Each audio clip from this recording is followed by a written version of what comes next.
we're getting started now, so everything's fine. I've got to remind you all, the only one that hasn't paid his money for this month is I'm not going to mention who it is. They're male, right? And they come from Cornwall. I'm just a poor pensioner. I can't afford it. Yeah, but now, Peter, you've admitted that you haven't paid your money. Therefore, Peter, you know, I was trying to keep Peter's identity as the one who hasn't paid his money this month secret, but no, he had to let himself into that one. So today's title is Barry and District History. So I've just got to muddle around with something online, and we're going to get straight into it. And I've just got to play with something here. Well, is Anne saying something? What? Yeah, every time that Anne says something, I'm doing this. You see the book? What?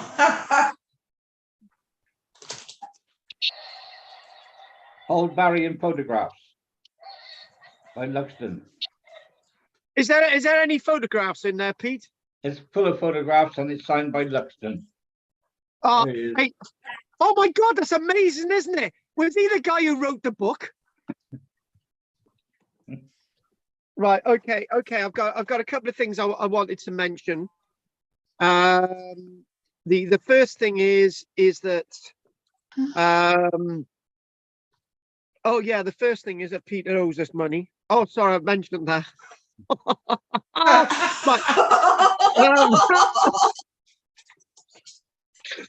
Right. Okay. The other thing I'd like to mention is that a few things actually. We've got the 100th.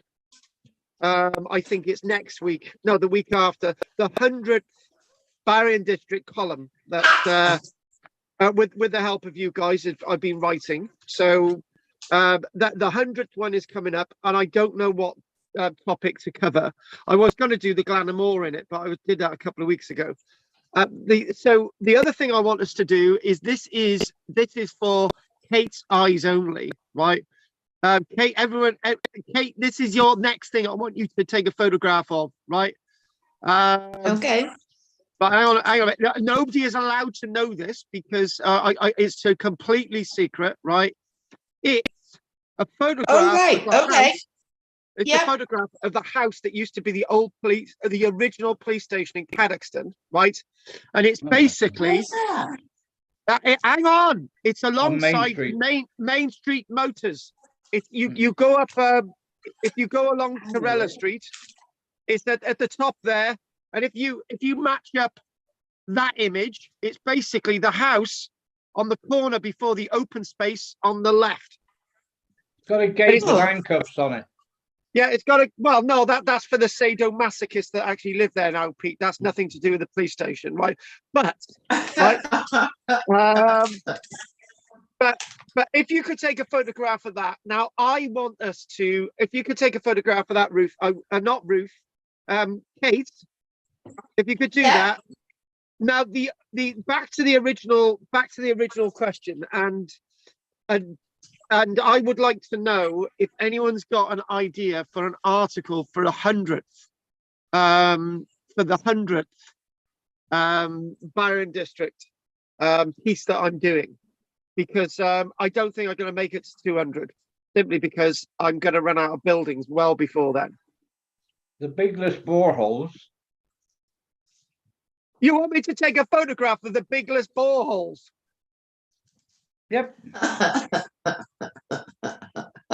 Hang on a minute. Pete, can you just explain a little bit more, please? Because I don't know what you're on about. Well, that was the sole supply of water to the town of Barry. And it pumped it up to the water tower, which is up at the top by the girls' school. Oh, those red brick buildings on the common there, which you can see from the... Oh, right. Yeah. Okay. Well, obviously, if somebody can get down there, you'd have to, yeah. If somebody can get down there. Any other suggestions? Easter. You can see, if you look at Peak there, you can see the brain working. You can actually clearly see. Is there anything to look at where they want to put the marina? Come on, Nick. Come on, Nick. Come on, Nick. Right, shut up. Right. Is there anywhere? Right. Okay. The marina. Basically, it's all been cleared, but there is one building which would be absolutely brilliant, but I don't know if I can get access to it. There's the old wooden keeper's building, which was used for the swing gate for the dock between. I think that's the entrance into the port rather than into dock number 2. There's a wooden building. It's actually a protected building, but it's trying to get out there. Oh, if we ask nicely, I'm sure they'd let us take a photograph. If you tell them you know me, you won't get access to it. Oh, I wouldn't dream of it. I know I have to protect my reputation. Yeah, well, yeah, I've only slept with you twice. That was enough. Right. Okay. So, any other news before we start, folks?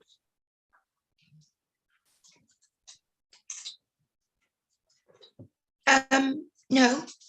Actually, Ruth, can I just say something? I've put a cat amongst the pigeons now. Now that I've slept with you twice, Pete's jealous. Oh, there's the brickyard we could talk about. The Carrickson brickyard. Where's that?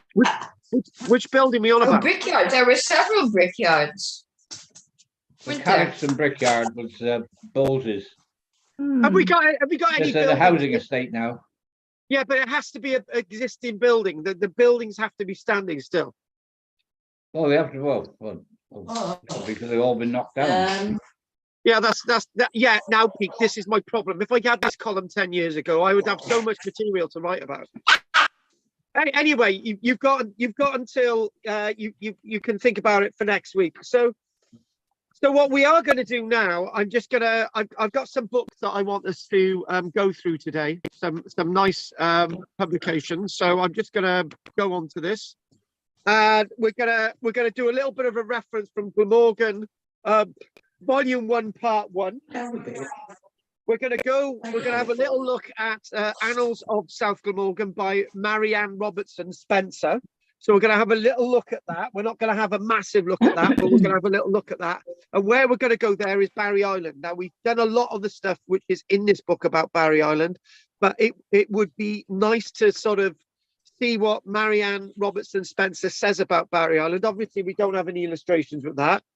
I would also like to talk about what Mary Trevelyan, who was actually very much linked with the Vale of Glamorgan, writing lots of our history, what she says about the Normans and them coming to Wales. So that would directly impact on what we see with the Barron district. And then what we then do, if I can try and keep this in some order, we're going to be looking at what the Barry book says about ports and fisheries. Now we've got from page 81, we got page from 80, 81, 82. There's not a lot in here, right? But it'd be nice to have a little bit of a read about what this says, and anyone else who's got any other contributions they would like to make. So that's what we're going to do. We've got one book, the Barry book. We've got Mary Trevelyan's book, Glimpses of Welsh Life and Character. That's from the late 1800s. And I've actually got her original book. The original book is actually dated, I do believe, to the late 1800s. I don't exactly have a date in here, which is a bit of a shame. But it's an original book anyway. And obviously we've got Marianne Robertson Spencer. So it might be useful for us to sort of try and get a map in front of us of the Vale of Glamorgan. So that's where we're going to go next. And we're going to mention a site that you might not be aware of called Coed y Cwm, which is very, very much near the burial chambers at Tinkinswood. But what we're not going to do today is discuss the Tinkinswood today. That's for another day still. But we're going to mention about the other burial chambers in the quarry at Tinkinswood as referring to Glamorgan Volume 1, part one. So there might be some interesting things in that. So that's where we're going to go. So first things first, or second things second. And I'm glad that that noisy little dog has shut up. Oh, we do love it.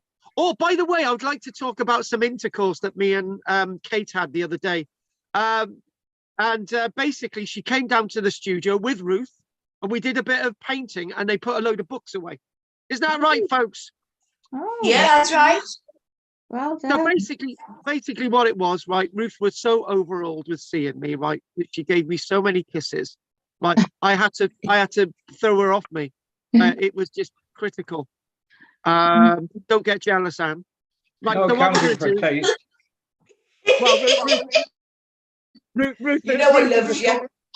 Ruth is a Barry Common scrubber, so, you know, who doesn't actually come from I'm Barry. not. Yeah, okay, then. I know you're from St. Athan, but nobody really cares. Oh. Yeah, that's exactly what I said. And what we've actually got is, hang on, if we got that there. Oh, doesn't that look absolutely sexy? That we've got an aerial view of the Vale of Glamorgan. And look at this as we zoom in. We go down Dufferin Lane and we go down.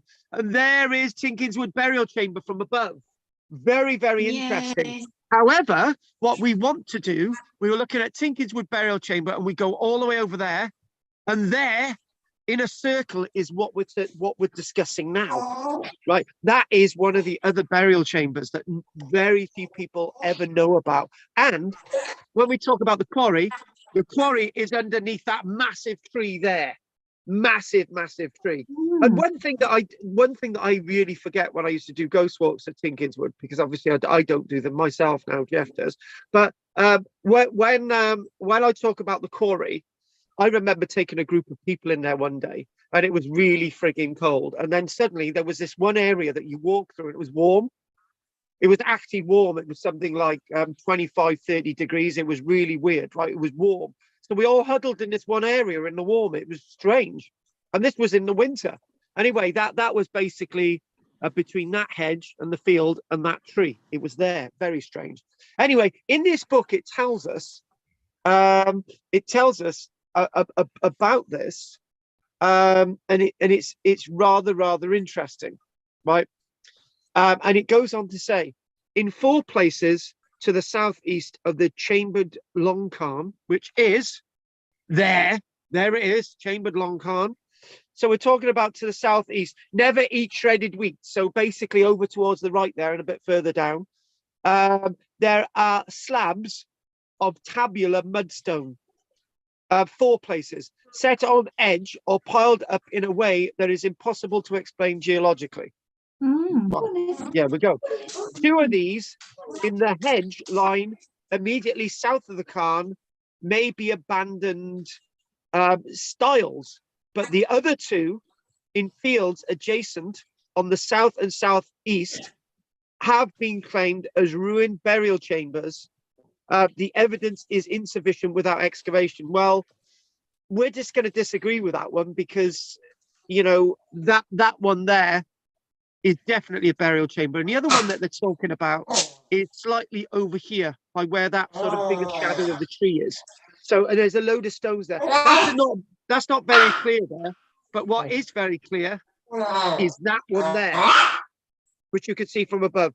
So now, interesting. It's in quarters. Tell her to turn the volume down. Kate, Turn your mic off. Can you mute yourself, Kate? I'm gonna turn it. I'm gonna mute myself. You better act, Kate. Otherwise, But look at that. Is it in quarters? What causes that? Is that those little walls?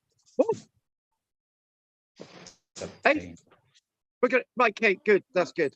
Right. So it says about the capstone, a slab, which is 0.8 meters thick and about 3.2 meters long, tapering from 2.2 meters wide by 1.8 meters, lies inclined on a loose slab. Anyone? No, you've muted your thing. You'll have to mute. Oh, I would mute. All right, then I'll come off and mute you. Hang on a minute. Hang on. The bloody nightmare some weeks, you guys. It's like I've done it. No, you haven't. I bloody have now. Sorted. We're gonna clap now. Pete, clap. Good. We got rid of the rapid crone. Right. Oh God. I got to. Oh, hang on. No. You We're gonna are end up. rude. I know we're gonna end up on a porn site now if I don't. Hang on. Right. There we go. Right. We've lost the image. We'll have to find it again. Oh, Christ. Right. Okay, guys. Right. Good. So That we're was a gonna go really back. good image. What? That was a really good image. Yeah. Now we got to find it again. Right. Okay. So we'll do there. Right. So here we go. I got to find it where we are. We go on Amelia Trust. We go on there. We want to go there. And we are nearly. Lost. Hang on. We go along there. Right. Yeah. Go down that road. Down that road. There. We're there. Good. Let's go back to that thing again. That thing there. Now, we were saying about it. You've got this big slab that's nearly 1 meter thick, right?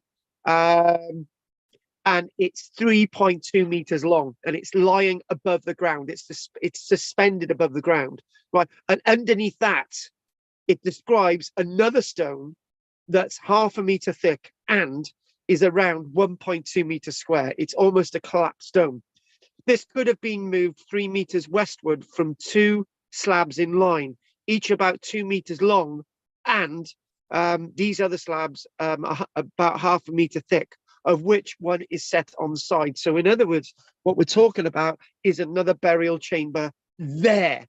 Now, adjacent to these 2 sites is an area from which, so there we go, we're talking about, this is all that they've got about this, is all the description. Is an air underneath that tree there. You can see the black thing there on the sort of right there. That's where it is. It is an area from which the same tabular mudstone has been removed, where it occurred in a surface layer. The date of quarrying is uncertain, and there may be no evidence to the erection of the neighboring megalithic structures. Now, one thing that I would say, which is something that isn't properly known, is that there, you can just about see them, is another load of stones. Now, local legend has it, and I'm going to say local legend has it, 60 odd years ago, apparently there was an alignment of stones running across the field, and the farmer ripped them out and piled them there. Now, that wasn't a protected scheduled ancient monument, but the Tinkerswood burial chamber was. But in other words, an alignment, an avenue of stones was ripped out and destroyed forever. So one of the only avenue of stones in the whole of South Wales lost for good. Now, what we're going to do is we're going to mention, right? We're going to mention about another site, and if we go over a little bit further, now one thing that you do see on the map, and it's really odd. And I've got to come back out there. One thing that you do see on the map, and it discusses this farm here, and the map says there's standing stones here, right? What they are actually referring to, right? And if I can actually get this correct. No, I've actually made a mistake. I had my map wrong, right? That's the farm. So when you go on maps, along the old A4226, right? That bit that goes off there, it goes to a farm. That's the old road. That thin road there off the A4226 is a road, and it leads to a farm. On the maps, it says that there are actually standing stones. When you actually go there, you can't really find anything other than a stone in a hedge. But what is really interesting is that if you, and I've got to try and get my bearings a minute. If you go up to there, that little bit there, you can't see on the map, there's a big chunky stone, and that big chunky stone is a big stone that, if anyone's actually had a copy of my book Romans in South Wales, there is a massive boulder there, a huge glacial boulder. And that glacial boulder was moved from the alignment of the A48. But we do not believe that that massive glacial boulder was actually a marker for an old ridgeway trackway that people would have used well before the Roman period. And I use it in my book to sort of go sort of explain a couple of things. And actually what we have in this woods here, there's an odd monument, indeed, a circular monument, which is slightly out of the scope of what we're doing today. And I'm just going to try and show down in that little valley there, we found some standing stones this time, right, which was really odd. And there, hang on, I thought I had it. Hang on. I'm really trying to find it a minute. Hang on. There it is. You see those stones on the map there? That's another burial chamber. Oh. And weird thing is, you can't really see that very well. So if we zoom back out again, right? We keep that in the eye, keep that in the middle of the screen, keep that in the middle of the screen, keep that in the middle of the screen. You can still see it, right? If you park basically over by there where the A48 is, and you go into Cottrell Park, if you park there and you look across, you can actually clearly see that burial chamber there. Now, we don't know much about that burial chamber at all. We really, really don't know much about it. But that is a rather interesting structure. And it's basically, the name of that one is actually called Coed y Cwm. And as I say, we don't really know much about it, and it's not really been excavated, but we do have something in the excavated record. When I say not really excavated, this doesn't tell me that it was massively excavated. It's about 100 meters above ordnance datum on a low ridge. And it's basically limes. It's basically talking about 4 slabs of tabular limestone, which is sort of tabular, sort of shaped, more or less. On the ridge in a position not accepted as natural when it was looked at in 1935. So it's not in a natural position. It's not natural, basically. And they said that now this is interesting, the wording of this. It says that it represents a ruined or unfinished cromlech or an unfinished chamber or burial chamber, right? And it might have been that there may have been a ridge of earth leading to it, like St. Livens. Now, interesting enough, the slab there that you can see is actually, you can't really, there it is 3 meters long. That little thing there is 3 meters long. And it's 1.4 meters wide, which is actually little similar to these dimensions. You know, the chamber that we just mentioned at Tinkerswood, well, that was 3.2 meters long, and that was 1.8 meters wide at its minimum. This is 1.4 meters wide, and this is about half a meter thick. While the one that we've mentioned from Tinkerswood, the other one at Tinkerswood, the ruined one, was just under a meter thick. So the other stones themselves are not very large enough, and they look like they've collapsed, and they're very problematic. Now, it says there was some kind of work there, some kind of excavation work in 1936. Now, this is in Archeo Cambrensis, and that's from 1936, written by the archaeologist Glyn Daniel, who actually come from Lantworth Major. Nobody ever talks about the archaeologist Glyn Daniel, who was actually the one of the hosts on Animal, Vegetable and Mineral.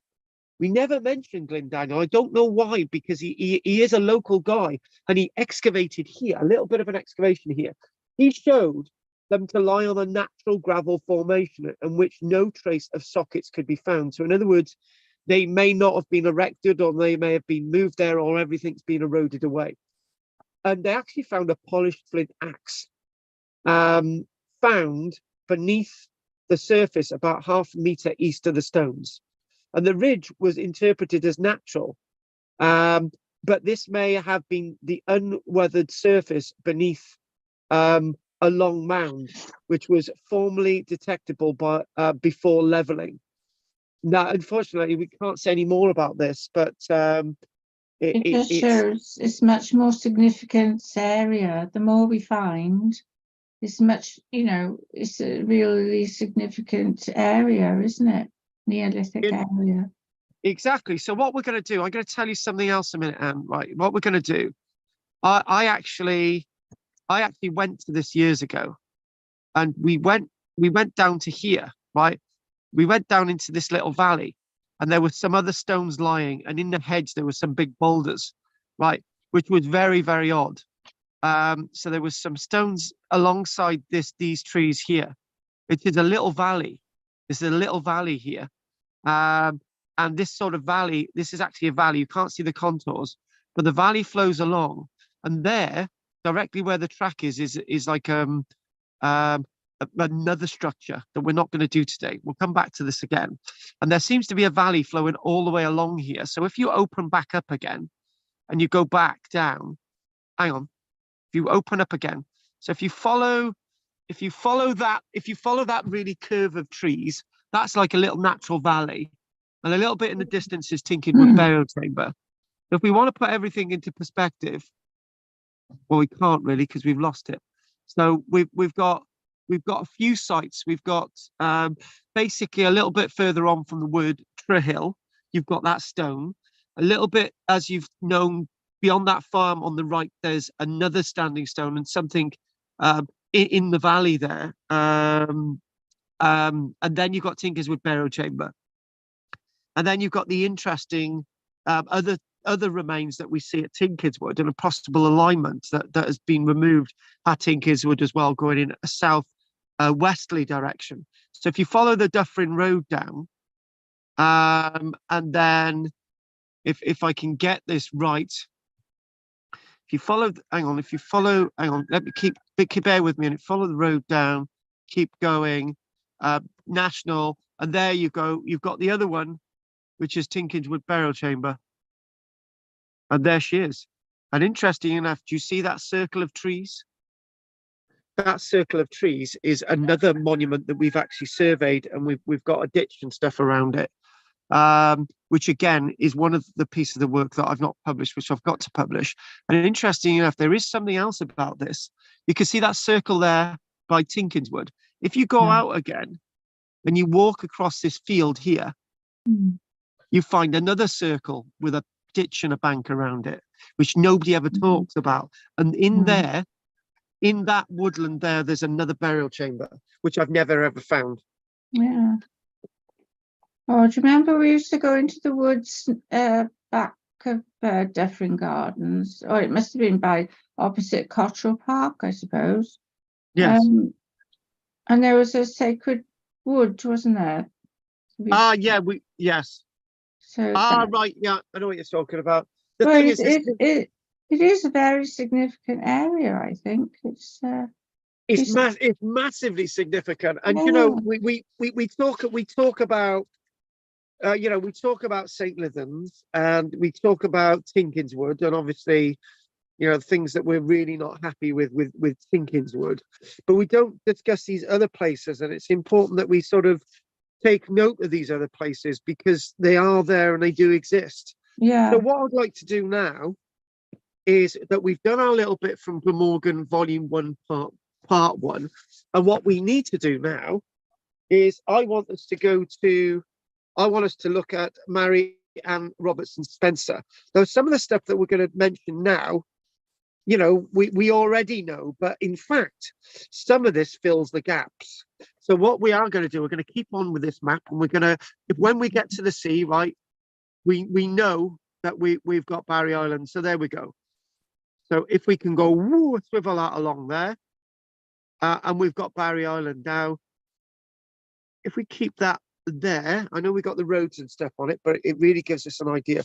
So what Marianne is saying about Barry Island, she does mention John Leland. We know about that. We mentioned that the word, here we go, Barry Island about the middle of the 400s was called Anis Piro. Piro, the leader of a small band of recluses who retired to that island, so it's said. Piro, Piro, and it's believed where you've got the word Barry Island Pleasure Park, that's where it said that there was Piro's Abbey. But that is another thing altogether. Piro's name would have passed into oblivion had it not been for Saint Samson, not with a P, like Peter, Samson, when only 20 years of age, placed himself under Piro's care to serve his noviceship to religious life. Now, interestingly enough, yesterday, and Richard and Anne will find out about this, that the name Samson without the P, Samson, is actually the name of a big standing stone outside Bridgend. And we mentioned that yesterday. And it goes on, we haven't done this bit before. Saint Samson succeeded Piro as ruler of the community on Barry Island. A post he held for 3.5 years and 1 hour when he succeeded St. Ilkdid at Llantwit Major. Later, when the name of Piro had faded out of remembrance and Llantwit Major became the place of greater importance, Barry Island was known as the island near Llantwit. Now, I think that's really good stuff because it changes everything that we've said. Everything that we've said about Barry Island. It's known as Piro's Island, not Barry Island or Bar Island or whatever you want to call it. Yeah. Or Barracks Island. It's known as Piro's Island. Piro. I think that is really, really interesting Yeah. and really, really important. Now, John Leland writes about Barry Island, right? And we know what John Leland says in 1541, the island of Barry standeth at a passage between Sully and Barry. Well, interestingly enough, it goes on to say, we've done this bit twice, so we're not going to read out all that, but it does contain 134 acres about Barry Island. And this is in 1541. This is when Barry Island was now one island. The Sully bit on where Jackson's Bay is and Nell's Point, and the Barry bit, which is Friar's Point on the left-hand side. But Marianne Robertson goes on to say, Cadoxton Brook, which is, as we've established, is the brook that runs underneath this area and comes out of Barry Harbour, not the Barry Brook, which is somewhere else, right? Which comes out in Porthkerry. Cadoxton Brook, which, as mentioned in the Cambro-British Saints as separating Barry Island from the mainland, is there also sometimes called Gwynny, which is generally considered to be a corruption of Gwyn Rumney or the Lesser Rumney. So the Cadoxton River is also known as the Lesser Rumney River. This Cadoxton Brook must be part of the stream called by Leland Barry River or Brook. So we've got some weird stuff coming in here. You know, could that Gwynny, could the word Lesser Rumney be about somewhere else, or is it actually the original name for Cadoxton? We don't know. Anyway, it goes on. It goes on. The passage to it as full sea is the flight of a bow shot across as much as a Thames above the river. We've mentioned that before. We have done all that before, so we're not going to do that again. However, what we've mentioned also about what Giraldus Cambrensis mentions about Barry Island. This is in here. We don't need to do that. But it would be interesting. It would be interesting to mention this story. It's about St. Barrack. Here we go. Giraldus Cambrensis writes in his life of St. David's, describes St. Barrack as an abbot of Cork. Did we know that? He's an abbot of Cork in Ireland and a great friend of St. David's. Giraldus also recorded that in one of St. Barrack's visits to St. David, the former saint was delayed by contrary winds on his return to Ireland. Thereupon St. Barrack borrowed St. David's horse and rode over the sea from Pembrokeshire to the Irish coast. It had wings. Yeah. I'm glad you agree, Anne. At least you know about that one. Is So, it? No, it's, yeah, sorry, go on. Right, but it is interesting about St. Barrack. So holy a man was Saint Baruch that the Gaels did not discommode him any more than as though he had walked in his own abbey cloister. Crecy, Cressy, in his account of Saint Baruch, states that he was a hermit who lived on Barry Island and died there in the year AD 700. This was 200 years after Saint David's time. Oh, This paints another picture. yeah. Crecy also adds in his Martyrology, obviously the martyrs, Martyrology, that Saint Baruch sprang from noble British blood and entered into a solitary, strict course of life. He, in AD 700, attained to a life immortal. Now, this is really interesting because I got to be honest with you, who that is Baruch then?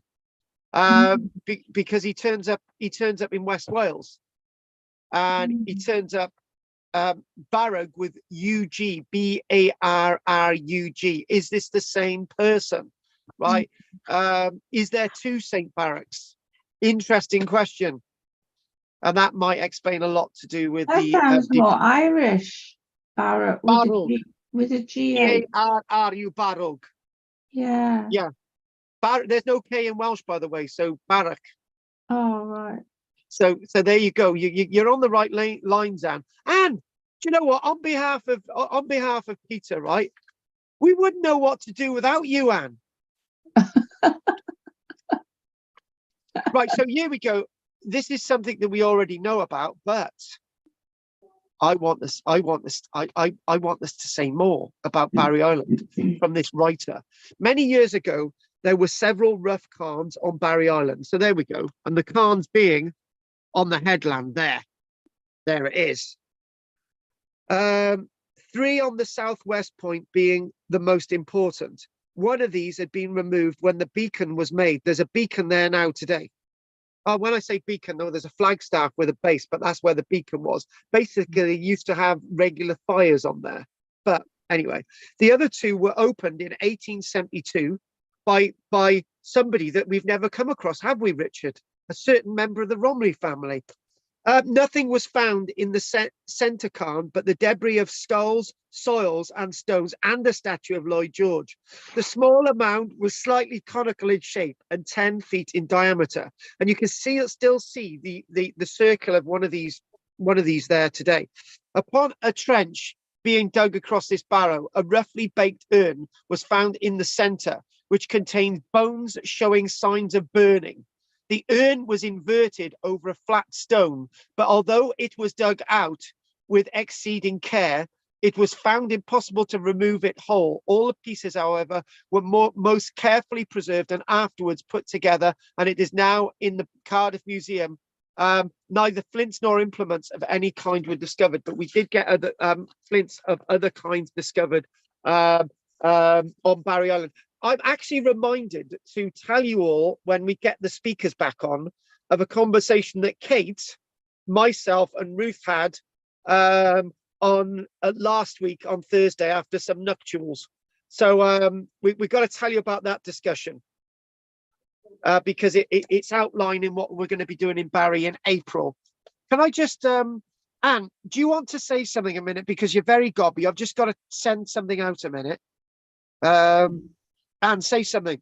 No, I just was going to say that I remember that it was either the parish or the diocese of Dublin stretched to Llandaff, or it was the parish of Llandaff that stretched to Dublin. You know, they were all they were all connected. And this is a thing, and that explains why we've got this is why we've got these massive links with Ireland, isn't it? And sort of we've got why am I reminded about a certain saint going to Bath anyway? So this is another thing that we may have come across, but I'm not really sure we have. We've not mentioned this guy before.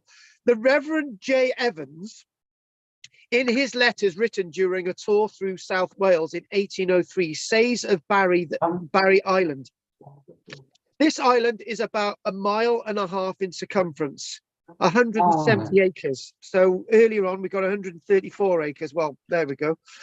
Consisting of an eminence covered with maiden turf.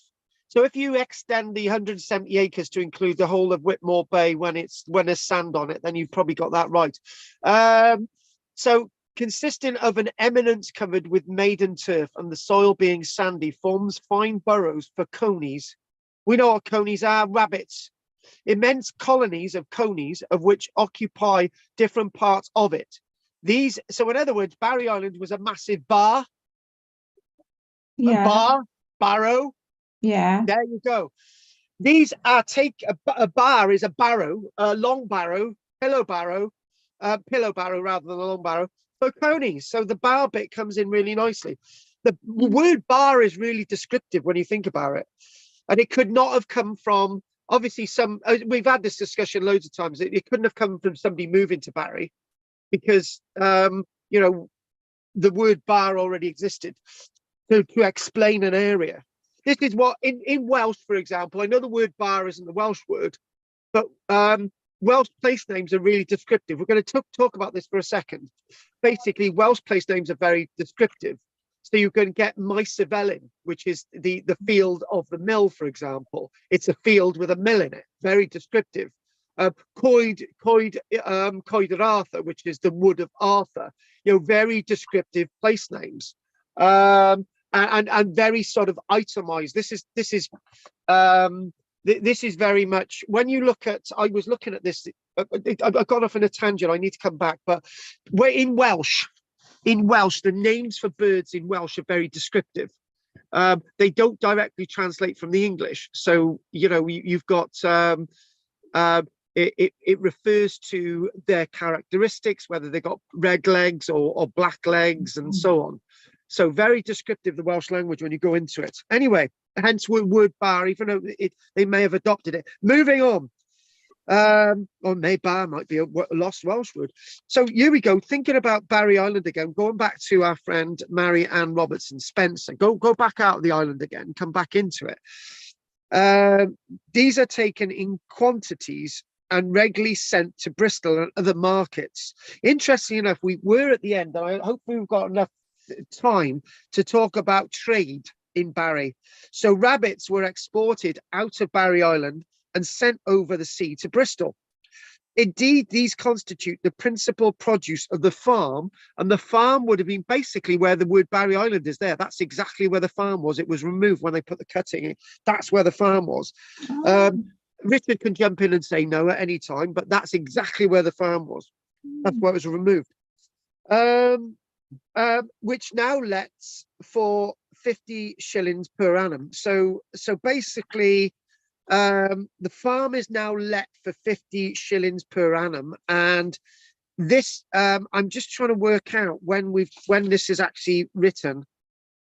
I think Marianne Robertson Spence was writing in the late 1800s, but because this is a reprint, when is she writing? She's writing at late 1800s. Here we go. I think we're talking probably very late 1800s, I think. So the farm would have still been in use then until it was demolished to put the cutting through. Right, anyway, carry on. I got distracted there. As this same farm let 400 years ago for 10 shillings, it would appear. So 400 years ago, so that's sort of in the 1500s, whatever, was worth 10 shillings. Taking into account the differences in the value of money, that little improvement has been made since that period. So in other words, not much really has happened on Barry Island except this farm since the 1500s, which at that point, the chapel, which should be shown on here, there it is. There's our chapel. Oh, well, God, I'm in the wrong bloody place. There's our chapel there underneath the trees. Where Richard's Lovemobile is.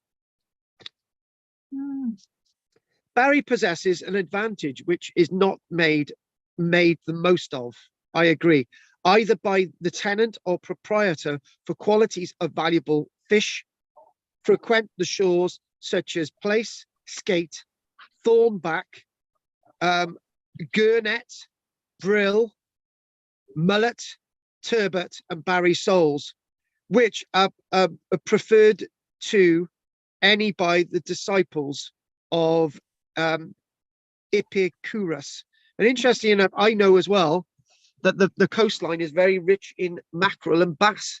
I was with a fisherman one day, Anne, right? This is the story of my fishing, right? I was entered a fishing competition, and my rod, his first fishing competition I entered, I never did another one. I on the end of my rod, right, was this massive bass, and the line snapped, right, and the bass swam a little bit over, and this other guy caught the bass, and he won the competition. Oh. And Oh, I dear. actually went fishing this one time, right, and guess what I should find? Catch a bass, very small bass, right, and then the guy next to me, he caught 125 mackerel. So I know this landscape, the coast is full of mackerel as well. I've gone on too far, because the next thing I want Peter to hear, it is celebrated as the burial place of St. Barak. We're back to Barak, the burial place of St. Barak. Huh? Is this the same St. Barak? A disciple of Gis Salches or Gualalches. Well, if you go back, right, and we're thinking about St. Barak is the abbot of Cork and a great friend of St. David's in the 500s. And sometime around the 700s, you've got another completely different St. Barak, who's actually a disciple of Gualalches, which I thought he was actually a disciple of Caddoc, a Breton of distinguished piety.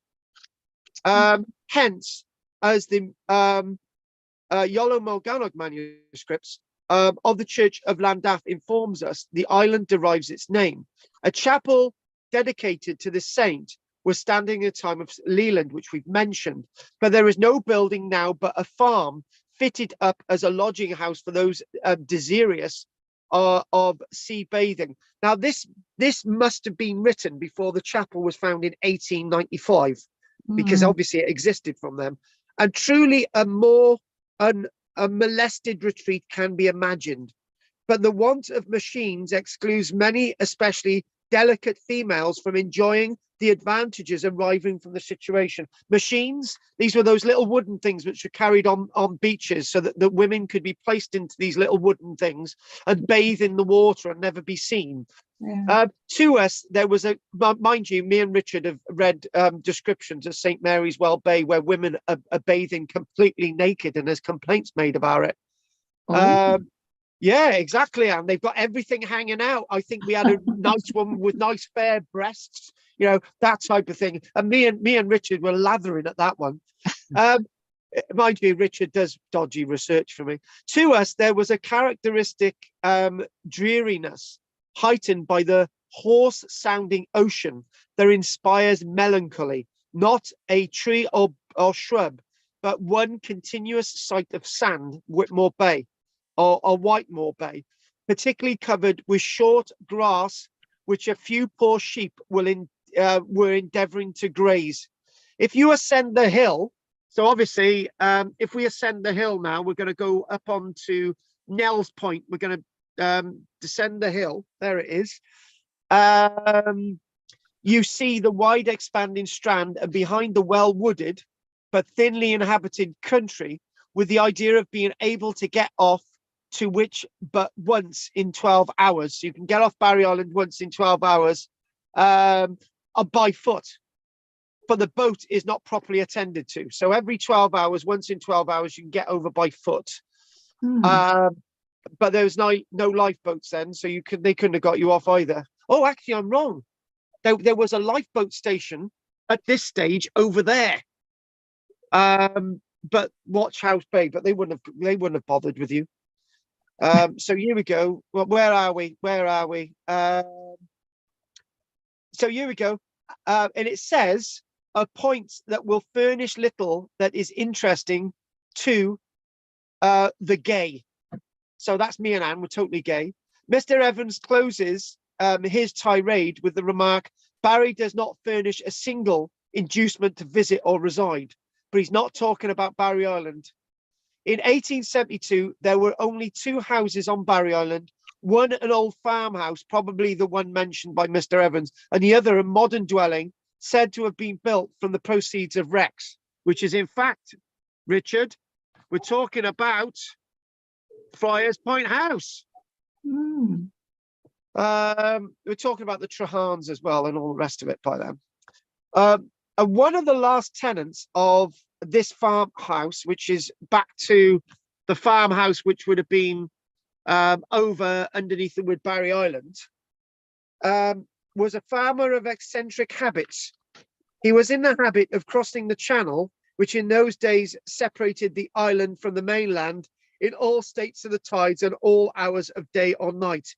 If the tide were high, he would place his valuables in his hat, an old-fashioned high beaver, and dismounting from his horse would catch hold of the animal's tail, and thus guided, horse and rider would swim the channel in any weather. Well, Oh, God. gosh. Yeah, gosh, exactly. Do you know what? I might keep some of this for next week, because I wanted to tie everything in. I've got about 20 minutes now. So should we have a story about a smuggler, and we'll just mention about Mary Trevelyan, and then we'll do a bit of the Barry book, which then links in with the beginning about trade. And it doesn't, I don't think it mentions rabbits. We'll go through that. Barry Island again. So here we go. Think of Barry Island. And what we're going to do, I think what we'll do, we'll treat ourselves. So Barry, if we type in Barry Island, we're going to type in old photograph. We're going to see what comes up. Old photograph. Let's see what we can find on Google. Sometimes it probably take us to something odd. Old photograph. Hang on. Oh no. Oh no. We're not going to go on Google, are we? We've got to go on. If we type in here, I've typed in the wrong thing now. I typed in maps now. Oh, Barry Island, and then that will illustrate this next bit. Barry Island. Barry Island. Old photo. Let's type in old photo. See what we come up with. Old. We won't do old map because we could do actually. Old photo. Oh, which one do we go with? Oh, look at that. Look at the amount of people over there. Oh, I'm just going to go with. When do I stop? Oh, yeah. Look at that. Those are the buildings up by Friars Point. What you do see now is little bits of these buildings, which are basically in the rock there. And over on the left there is a swimming pool. And this is in the 1960s. Oh, by the way, that's Richard there selling cigarettes. He's just sold that little boy a fag, which wouldn't be too far away from the truth. So what we do, if we do that there, look at that there. Yeah. And there's no buildings there at all. So I'm thinking that must be 19. That's got to be 1914 or something like that. But surely, hang on a minute. That's got to be really early because there were lots of houses there by then anyway, by 1914. That's a really interesting image. Richard, we'll discuss that at the end. There is a legend of a smuggler's cave in the island. Also, that the old farmhouse was well known haunt for such evildoers. The following extract from the Cardiff records prove that these traditions are well founded. It is there recorded that a desperado of the name of Knight fortified himself on Barry Island. There's a really nice story about this, but it's I don't think it's all going to be here. Defying the authorities for a considerable time, so much so that the island was actually called the Fortress of Knight, the notorious smuggler. On March 29 at 5:15 in the year 1785, it is notified that Knight the smuggler is now at Lundy Island, having been driven from the neighborhood of Barry. Again, December the 26th at 4:13 and 1 second in 1787, it said, there is no more smuggling tobacco carried on by vessels here now. The trade was absolutely put stop to by our driving that notorious smuggler Knight from the island of Barry when his armed vessel was there. He was in such force that it was impossible to approach the island. This danger was evidently real, for the people of the island even attacked and ill-treated Evan Thomas, the nut job who's the farmer who crosses in his horse. The deputy controller and surveyor, his chief assistant being one Edward Duggett. Hang on a minute, Evan Thomas isn't the same guy. No, it's Mr. Evans on the island. Oh, sorry, I've made a mistake there. Evan Thomas, I do believe, is actually the magistrate from Cardiff. I've made the mistake there. I jumped in too soon. Mr. Evans is the guy who was on Barry Island in 1872. I've made the wrong link there. So in 1787, there's this guy called Evan Thomas. I do believe it says a deputy controller and surveyor. I do believe who's the magistrate from Cardiff, and his chief assailant being one Edward Duggett. But Knight was not the only captain of smuggling crews, for only a year later, the collector of custom duties sent to London full accounts of 2 expeditions against one Arthur the smuggler. And the authorities are asked to station another revenue cutter at Penarth. The collector adds, but we are confident that 60 men of light infantry are likewise wanted. How can the people of Neath and Swansea face Arthur without such assistance? And as in all probability, the island of Barry will again be inhabited by smugglers. We shall not be able to approach the place without soldiers again. The desperate ruffians at Barry Island had a vessel on purpose for smuggling, and the name John of Coombe was painted on her stern. The Newport officer tried to board her, but his life was threatened. We're loving it. So what we're going to do, we're going to mention a little bit more about probably Barry Island next week, where we've got all sorts of things being found. And some of this we already know, but it'd be good to sort of mention some other things about what Marianne Trevelyan, not Marianne Trevelyan, Marianne Robertson Spencer actually says. And so we'll do that. And we'll do that next week. So what we're going to do now, we're going to keep this image up here. And whilst Richard is thinking about the date for this image, we're going to read a little bit now from Glimpses of Welsh Life and Character by the wonderful Mary Trevelyan. So here we go. It goes on. It goes on to say, it's not going to spend long on this, but it links in with Geraldus Cambrensis again. In the far past, when Norman lords married Welsh ladies and the people of Wales became more resigned to the strangers, stray glimpses of home life appear as pleasant rifts among the clouds of disorder that shadowed the principality.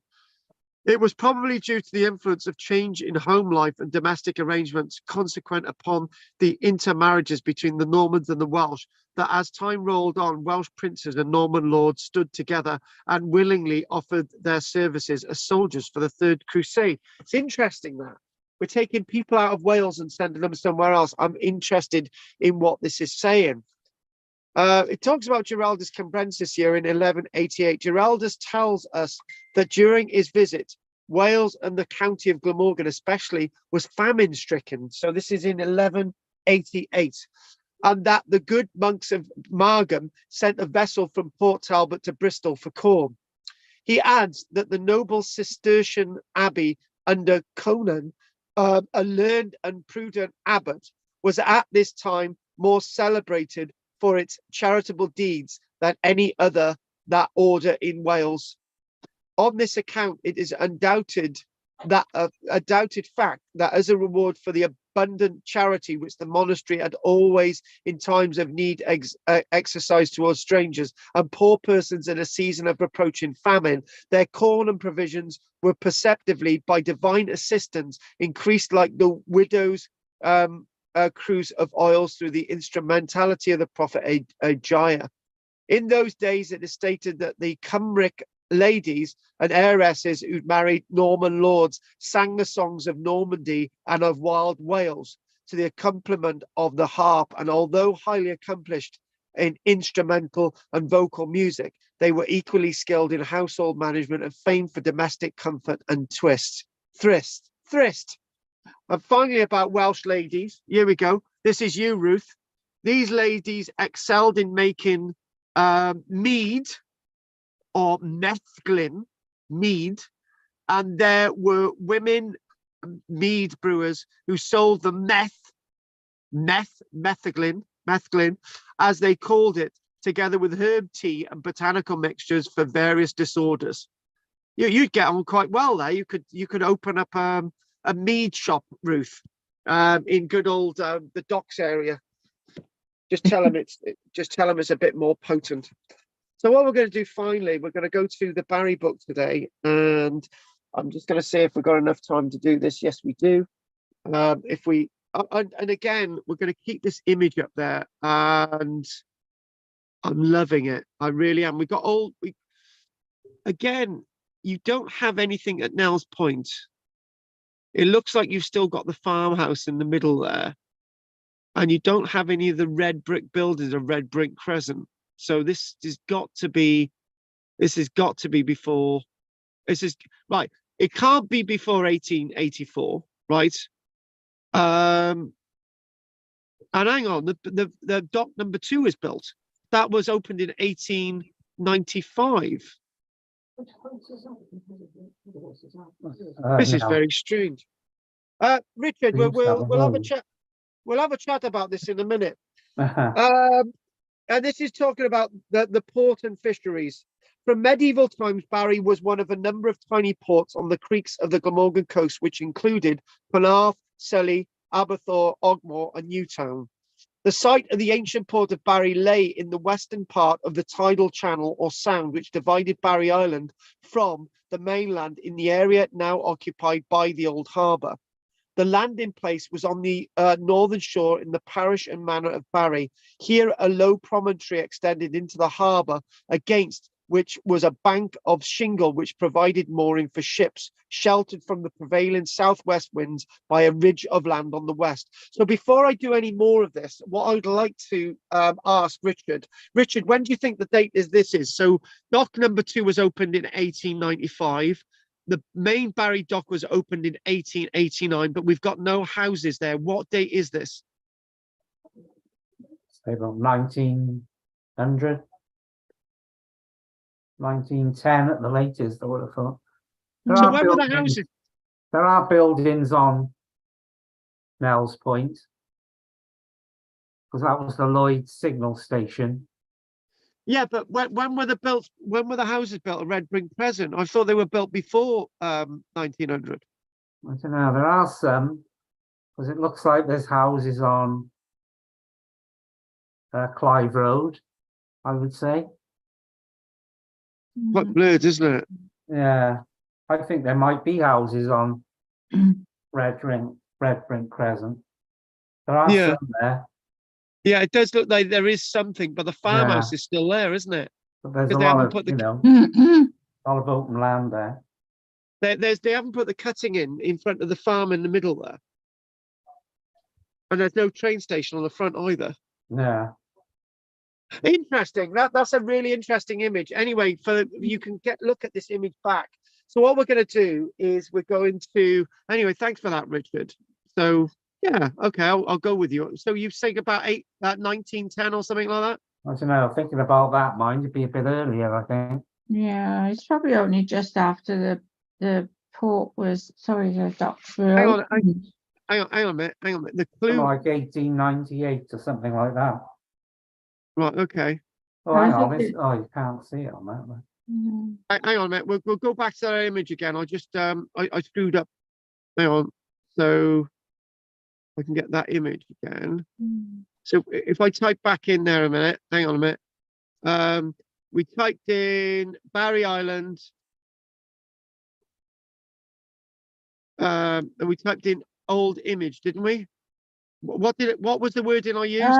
Old Old photos. photos. Right, and we'll get it straight away. Old photos. And it's there it is again. Yeah.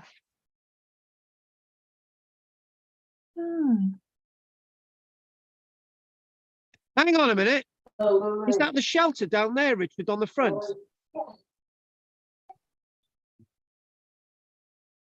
Yeah. Can you see the shelter? And you can see the little arch there. That's when the front's being developed. Are you still Well, there, it Richard? could still Yeah. be early, you know, could It's still like be all the early. old bus garages on there. No one pointing them as well. Oh, right. On the side, you know, because you've got Forest Drive coming round.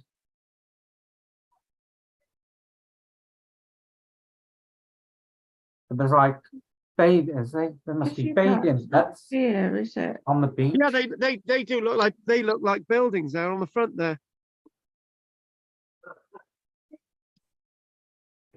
Actually, you know, one thing that could be done, if somebody could take a photograph of the shelters that are now where that is down there, right? Hmm. And the other That thing would is, be- how did they get an aerial photo? Hmm. Oh, So it yeah. must be a lot Why do you later, need to isn't it? know, Carl? No, we're obsessed with images like this because it's No, like I mean, obviously. well, they will be Hang on a soon. minute. You're not going to be able to get an aerial photograph before the Wright brothers in 1906. Oh, that's true. Oh, but no, balloon, They had a balloon. balloon, yeah. Oh my God! All right, can we just move away from this photograph? Except we've got to. I've got a photograph of it, and you will come back to it again. Right, we're running out of time now. I want us to look at the map now. I want us to type in Barry.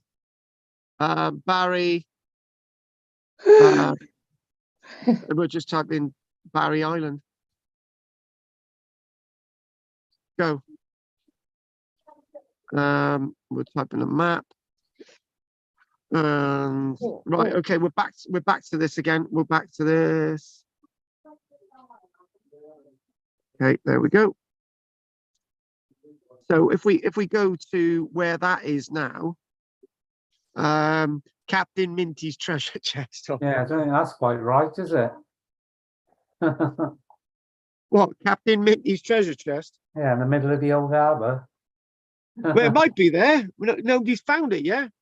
Right, so it goes on to say, so this is where the old harbour is now, as we know, the landing place on the northern shore, basically south of the parade there, sheltered from the prevailing southwest winds by a ridge of land on the west. So basically, and their little spit came out where the word Harbour Road is there. In the 1500s and probably much earlier, the port facilities included the Ostry Tavern and a warehouse, which is directly above the word Minty. While the 1878 Ordnance Survey map marks the position of mooring posts.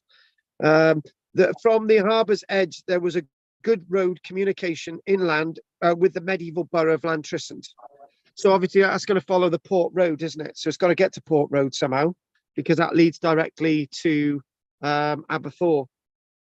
It says, in the life of St. Cadoc, compiled in 1090, Barren, B-A-R-R-E-N, is named as the location of a harbour which served the district belonging to the Celtic monastery of Llancarvan, a legend perhaps derived from some memory of maritime trade there in the early Christian period. However, a port at Barry, which continued to be used into the Norman period, would explain the choice of St. Nicholas, which is in fact where PJ Bake is on there.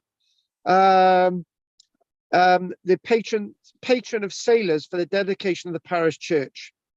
The earliest reliable reference to trade at Barry occurs as the subject of a lawsuit in the King's Assize Rolls of 1274. The proceedings record that Robert Laville, the bailiff of the Earl of Gloucester, on Tuesday, the 10th of April, 1274, seized a ship and its cargo in the port of Barry, B-A-R-R-I, which were valued at 26 marks. That back then was 17 pounds 6 shillings and 6 pence, the property of a French merchant, Henry of Caen. The owner suffered further losses by being taken away and imprisoned in Cardiff Castle until he paid a fine of 100 marks. So in other words, if his ship is worth 26 marks, right, and he's got to pay 100 marks, that's 3 ships. Bloody hell, that's a lot of money. The involvement of the Earl's bailiff is explained by the fact that the tolls of the port of Barry, together with those of Aberthor and Ogmore, form part of the revenue of the Lords of Glamorgan. These continued to be collected and accounted for by the bailiff from 1307 to 1375 at 515. This fact is itself implies that there was early maritime trade at these places of sufficient potential to have been reserved by the conqueror of Glamorgan when the Vale was parcelled out among his followers, the 100 of Glamorgan. That was after 1090. However, local trade was troubled by pirates as early as 1291, when it was recorded that the Welshmen had stolen goods from merchants off the island of Sully. Now, is it referring to Barry Island or is it referring to Swanbridge Island? Yeah. Because that wouldn't have been part of Sully back then. Before the beginning of the 1600s, the port rights of Barry had been somehow transferred from the Chief Lord to the St. John family, Lords of the Manor of Barry, at which point that'll be enough for today. There is a little bit more about trade next week and a little bit more about Barry Island. There's so much more to do. So what we're going to do, we're going to go on to questions. And we're gonna Kate, you can put your doodah back on. And what we're gonna do, Anne, because Peter likes seeing you, we're gonna put your mic back on just to see if it works now. Because I just want to wind Pete up. That's easily done. Right, okay, Pete, we're gonna wind you up now. So we're gonna we're gonna ask to unmute Kate. Ask to unmute Anus. We're going I to wanted to ask Pete something. Right, okay. Go on, ask Pete something. Go on. Yeah. When I was over in Ireland, we lived on a Strangford is like on a sea loch, and so you've got there's a sort of peninsula, and there's a sea loch in the middle between the mainland and the Ards Peninsula. You might know it. And they used to say the bar was, where the loch met the sea. I mean, it was a sea loch, but he used to refer to the bar. He'd say, "Oh, at the bar." Basically, on the south coast, a bar is a piece of land, isn't it? Yeah, so there must have been a piece of land like Barry. It might have been a pill. I'll have to find out. If Well, Lubar is a stretch of sand which is cutting off a freshwater lake from the sea. That's Lubar. Right. Yeah, so that's the word I know. So anyway, it's very interesting, Carl. I haven't got any questions really. Just this ongoing, amazing history, isn't it? And you were gonna leave us. And we're also connected, along the coast. I love it, because I'm from Newport. I live in Bridgend, but I love the fact that Porthcawl was a harbour as well, and all along the coast. It's lovely. It's got lots of history. Did Port Talbot have a harbour? I think it would have, yeah. Obviously, it's very smelly over there, so we won't talk about Port Talbot. I don't think they did, but they would have, yeah, because it's not too far away from Pembrokeshire, is it? No. Of course it did. Anything else you'd like to say, Anne, before we go on to me annoying Pete? Pete, look at that, Pete. That's fine, thank you. Consider yourself at that. home. Consider yourself one of the family. So much history, and of how social history really as well, It's got to be done, Anne. Thank you very much for that, Anne. So I'll be seeing you tonight, Anne. So yes. Right, Peter, what would you like to say, darling? The bit about St. Barrack. Now, as you know, when I give my talks, I always talk about St. Barrack. being out on Flatholm Island with St. Caddoc. And coming back to Barry, St. Caddoc realised he'd left his book behind, sent them back to get his book, and then St. Barrack and Gwalchys, they both drowned on their way back to Barry. Oh, And But- Barry's Barrack's body was washed up on Barry Island, and Barrack's body was Gwalchys' body was washed up on Sully Island, on Flatholm Island, and is buried there. yeah. And we understood that the chapel on Barry Island, named after St. Barrack, was because of his body being found over there on the There island. it goes. There, I'm off now. But in this story, there are two of them. Hmm. Two different Yeah. dates. Well, it's Yeah, not that's right. St. Barrack possible. and Gwalchys, that's right. Oh no, but there's two Saint Barracks. We've got a Saint Barrack with Saint Oh. David and Abbots, and we got Okay. another Saint. Yeah. So Hmm. and, All and, right, and the other thing as well is in your story, Pete, and the story that we're familiar with, is Yeah. Gwalchys was a novice monk alongside Yeah. Barrack, but in this one, Gwalchys was actually the one who was above Barrack. Oh. So it's quite a strange story. But Yeah. yeah, obviously different stories for horses for Yeah. courses, Pete. Yes. Well, yeah. So anything else, Pete? Well, I just maintain that Barry was named after St. Barrack. Right. That's And fine. as you say, a lot of stories which deviate from that. Yeah. Yes, a lot of stories, exactly. Yeah. But one thing that we can agree on is the D. Barry family didn't bring the bloody name with them. They took the name from Barry. That's one thing that we completely agree with, the bloody Normans. I tell you what, they're just as bad as people from Cornwall, immigrants. Well, we're just a better Well- type of Celtic, raising the standard. Well, Peter Sampson. No, he's got a P in his, Samson. I know, but that's unusual, isn't it? Yeah, but Pete just decided he wanted to put that P in there. He put it in. Yeah. Put it in. When he met his missus in Barry, there was a Samson, and Yeah. he was a Samson as well. So he thought, right, I'll get this. If I put a P in it, right, Yeah. he'll go for me, and she did. That's what happens. That's the true story. Because there was a a Samson in Carrickson. Oh, right.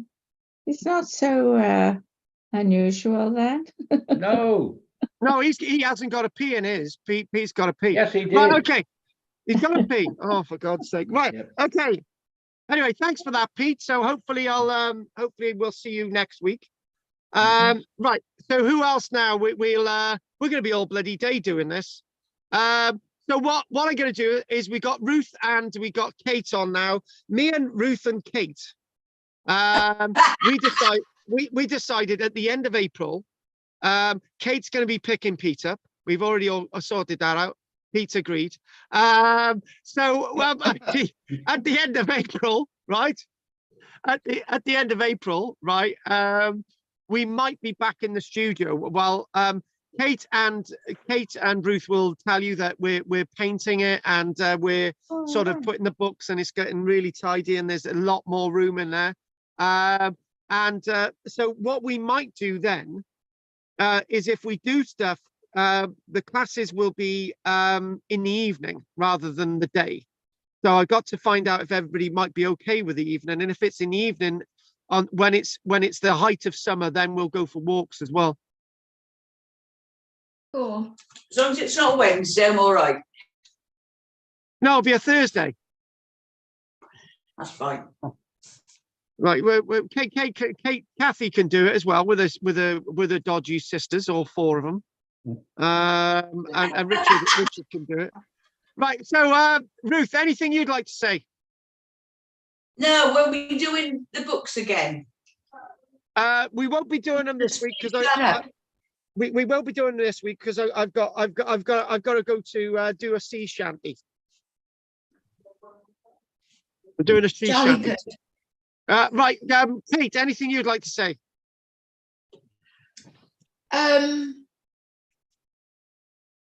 No, oh yeah, I've got to find out about this Saint Piero, for heaven's sake. Yeah, I know. I'm sure we'll Never come across heard of him. Yeah, I know nobody has. Nobody else. Go looking. And the thing And where was, is this sacred wood? Where is this sacred wood, New Dufferin? Oh, I could take you there. Well, we could all go there. I know, we'll go there on one of the. Oh no, that's too yeah, far. no, is it? and we will all go there on it. It'll still be secret and sacred until we do. Yeah. So we're going to keep that as a Yeah, mystery. and you gotta go through a field, so that's Yeah. the thing. You got to go through field naked. Yeah. Right. And Okay. risky. Nothing else. Nothing else from you, Kate. No. Okay. Ruth, and Kathy. Don't forget your shekels this week as well. Kathy. No, I haven't got anything, thanks. Oh, I've got to go in a minute as well. Kathy, you've always got these blushing cheeks. They're almost as if you want to give them a big sloppy kiss, each of them. Right.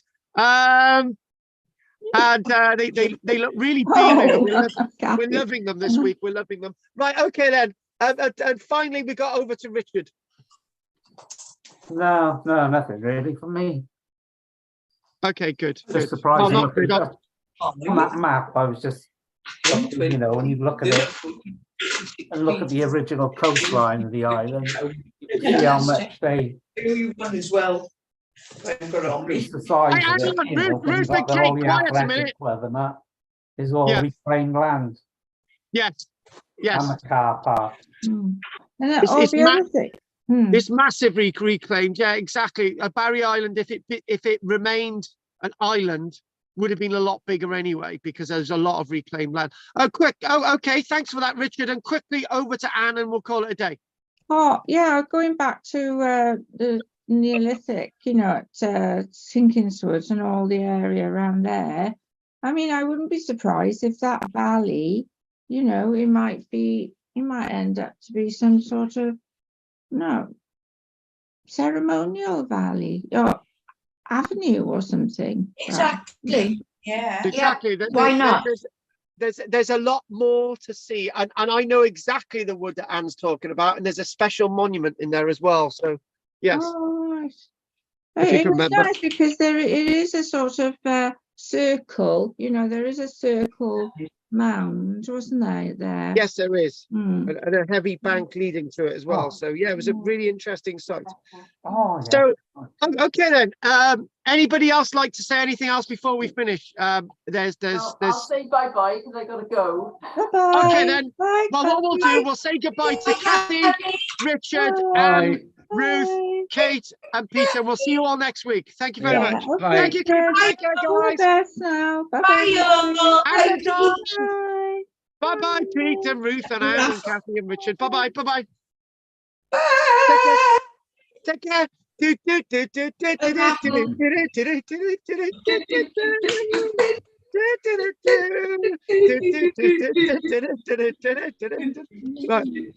Right. Okay.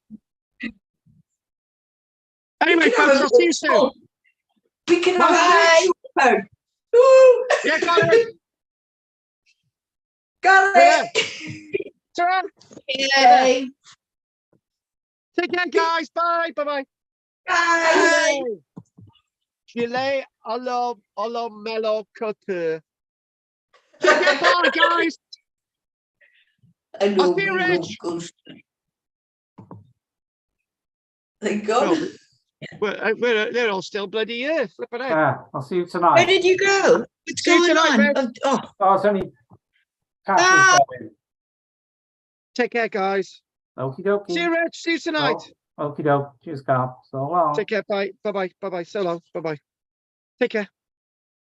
Anyway, thanks everybody watching today, and don't forget to like and subscribe. If anyone wants to join these classes, then they can email me, and or put a message at the bottom or whatever. It's Karl with a K, K-A-R-L, J Langford at hotmail.com. That's if anyone wants to join these classes and take part, and it's £24 a month.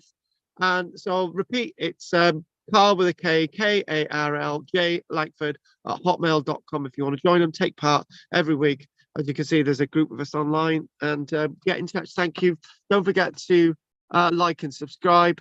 And at this moment, I don't know why I need to lay down.